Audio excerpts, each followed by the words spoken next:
Hello, hi. Today we are going to start with the concept of energy. We have completed with the concept of work. Now today's topic will be energy, and later on we are going to relate energy with work, something called work energy theorem. तो हम work energy theorem energy के बारे में यहाँ पे discussion करेंगे। तो देखो एनर्जी क्या होता है। Energy is nothing but capacity of doing work. Energy capacity of doing work, right. Energy basically बहुत प्रकार का होता है, लेकिन हम लोग डिस्कस करेंगे मैकेनिकल एनर्जी, जो दो टाइप का हो सकता है।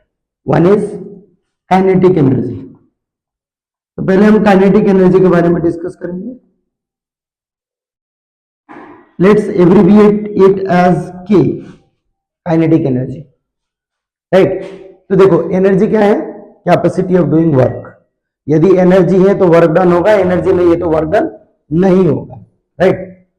तो हम क्या करेंगे कि एनर्जी का कैलकुलेशन के लिए, जब भी हम एनर्जी का कैलकुलेशन करते हैं, तो एनर्जी का कैलकुलेशन करने के लिए हम वर्क डन का हेल्प लेते हैं। जैसे काइनेटिक एनर्जी क्या है? काइनेटिक एनर्जी वो एनर्जी है जो मूविंग ऑब्जेक्ट्स पे पाया जाता है। So a moving object has energy called kinetic energy. It may have other type of energy also, लेकिन इसके पास बेसिकली काइनेटिक एनर्जी होता है, राइट। इसके पास मूविंग ऑब्जेक्ट के पास।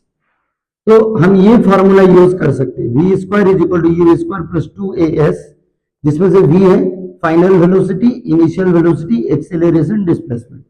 यदि मैं इनिशियली बॉडी को रेस्ट पे ले लूं तो v स्क्वायर बन जाएगा 2as, राइट।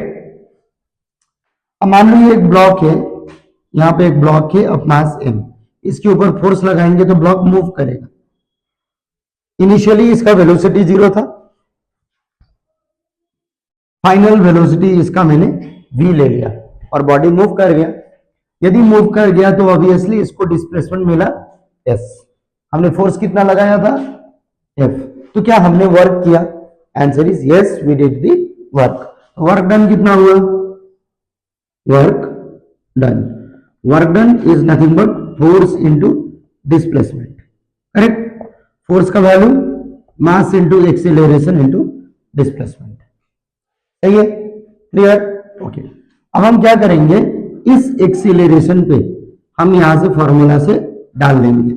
तो m इंटू एक्सेलरेशन के जगह में v स्क्वायर बाई 2s हो जाएगा इंटू s। ये कैंसिल हुआ, क्या मिला?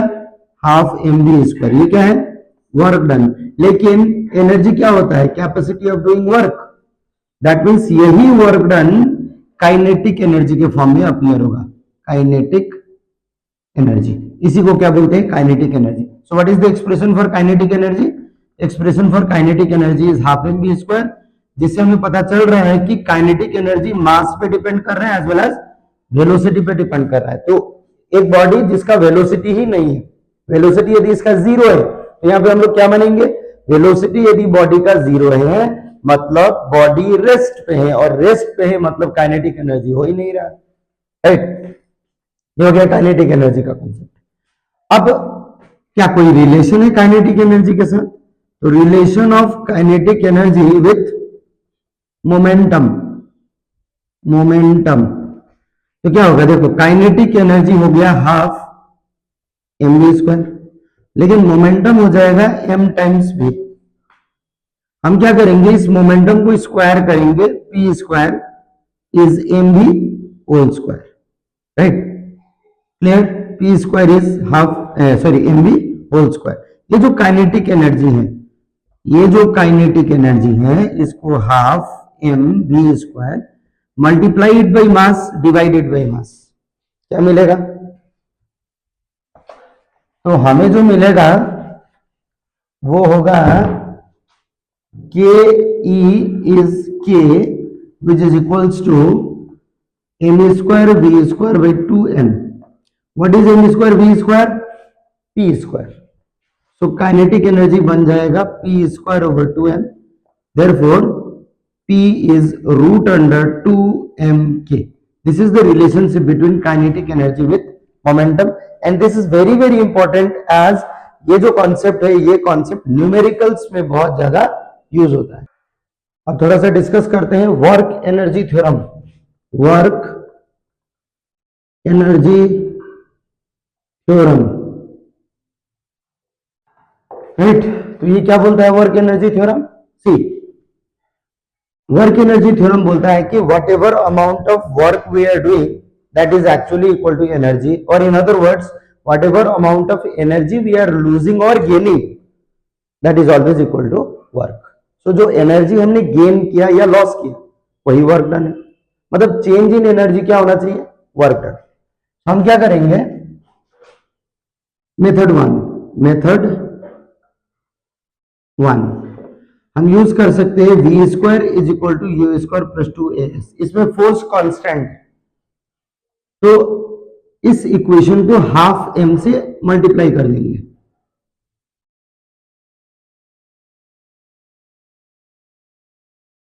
कैंसल्स। ये क्या होता है? Final kinetic energy.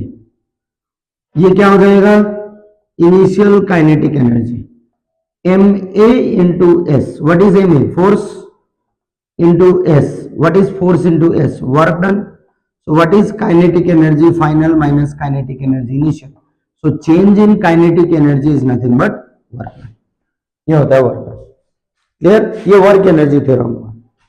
Calculus method से भी हम लोग डिराइव कर सकते हैं।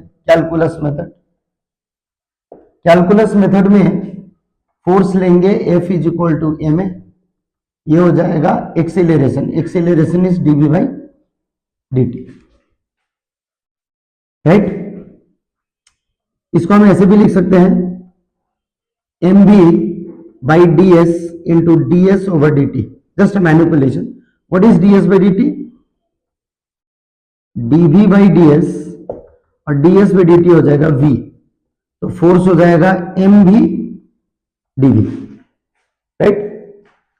Late dw be the small work, तो dw कितना हो जाएगा? f ds, एंड हम यहां पे पॉजिटिव वर्क डन ले रहे हैं, so if it is f ds then work done हो जाएगा m dv over ds into v।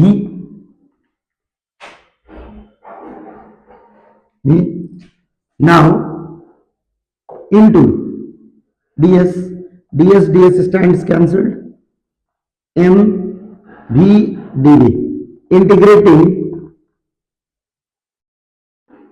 we get, तो ये वर्क डन हो गया। इंटीग्रेट करो, मास कांस्टेंट है v dv, u से v, m v dv का इंटीग्रेशन होता है v स्क्वायर बाई 2 u से v तक, तो वर्क डन हो जाएगा half m, put v this side, minus लिख के v के जगह में u, यह आ जाएगा half m v square half m u square. What is this? Change in kinetic energy. So work done is nothing but change in kinetic energy. So this is one method of deriving, और इससे आगे जो मैंने कराया था वो भी एक मेथड है डेरिवेशन का, right. So you can learn these two methods for your exams. अब दूसरा टाइप का जो एनर्जी होता है वो होता है पोटेंशियल एनर्जी। पोटेंशियल, ये वो एनर्जी है जो पोजीशन से रिलेटेड है, मतलब इसमें बॉडी का मूवमेंट रिक्वायर्ड नहीं है। हाँ, बॉडी का चेंज इन पोजीशन होगा तो पोटेंशियल एनर्जी में चेंज आएगा, राइट।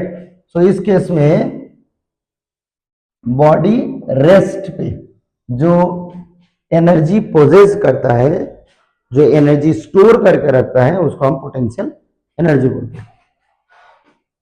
तो एग्जाम्पल के तौर पे यदि देखा जाए तो let us see gravitational potential energy. Gravitational potential energy, ये हमारा सरफेस ऑफ अर्थ है, यहां पे एक ऑब्जेक्ट है ऑफ मास m, इस ऑब्जेक्ट को मैंने लिफ्ट किया ऊपर, तो क्या इस ऑब्जेक्ट पे कोई एनर्जी लोड हुआ, क्या इस पे एनर्जी स्टोर हुआ? Answer is definitely energy store हुआ। कैसे पता चला? पता ऐसे चला कि ये जो मार्कर पेन है मैंने सरफेस पे रखा, अब इसको मैंने उठाया, उठाने के बाद जब मैंने इसको छोड़ा तो यहाँ पे एक साउंड क्रिएट हुआ। ये क्या है? साउंड भी तो एक एनर्जी होता है। तो मैंने क्या किया कि इसको मैंने उठाया अगेंस्ट द ग्रेविटी, मतलब मैंने वर्क किया, आई लॉस्ट सम एनर्जी। वो energy, since energy can neither be created nor it can be destroyed, वो एनर्जी इसके ऊपर स्टोर हो गया, और स्टोर्ड एनर्जी को हम क्या बोल रहे हैं? Potential energy. जब मैंने इसको छोड़ा तो स्टोर्ड एनर्जी यूज्ड अप हो गया, और वो kinetic energy as well as sound energy में कन्वर्ट हो गया, राइट? अब इसका एक्सप्रेशन क्या होगा? तो पोटेंशियल एनर्जी भी तो वर्क डन है। What is work done? Force into displacement. कितना फोर्स लगा? फोर्स लगा mg, weight of the body. Displacement कितना हुआ? हाइट। सो हम लिख सकते हैं mgh as potential energy denoted by u, right? ये हो गया पोटेंशियल एनर्जी। अब पोटेंशियल एनर्जी और काइनेटिक एनर्जी के सम को हम क्या बोलते हैं? Mechanical energy. पोटेंशियल एनर्जी और काइनेटिक एनर्जी के सम को हम मैकेनिकल एनर्जी बोलते हैं। तो मैकेनिकल एनर्जी क्या है? मैकेनिकल एनर्जी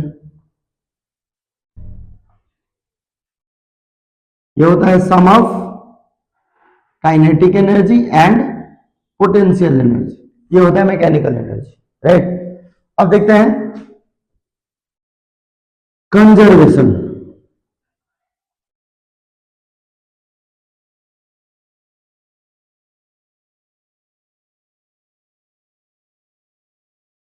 ये बोलता है for an isolated system, for an isolated system energy can neither be created nor it can be destroyed, but nor it can be destroyed. It changes its form from one to another. मतलब kinetic है तो potential में convert होगा, potential है तो kinetic में convert होगा, लेकिन दोनों का सम क्या रहेगा? Same. That is conservation of energy. मतलब काइनेटिक एनर्जी और पोटेंशियल एनर्जी का सम ऑलवेज कांस्टेंट होगा, इसी को बोलते हैं conservation of conservation of energy. ठीक है, तो ये मैंने कंजर्वेशन ऑफ एनर्जी तक आज का क्लास में रखूंगा। Next class we will come with few numericals on these topics. Till then, bye bye.